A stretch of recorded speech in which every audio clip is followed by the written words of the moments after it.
now that breaking the thing, which you can get whereby you don't need to be the person on camera. You can either get get software where you basically put a script in and it has a presenter who does it for you. So it could be about your company, not about you, and it doesn't have to be you if you really don't want to do it in front of a camera.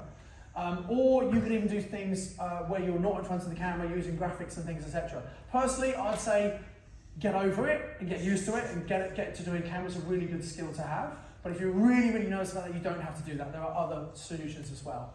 And then share videos with your clients and on social media. So if you've got people you want to work with, you can send them to the videos and stuff you've done, and then obviously promoting that's some content you have with social media to obviously drive it back through to your LinkedIn or your other social media platforms. Okay?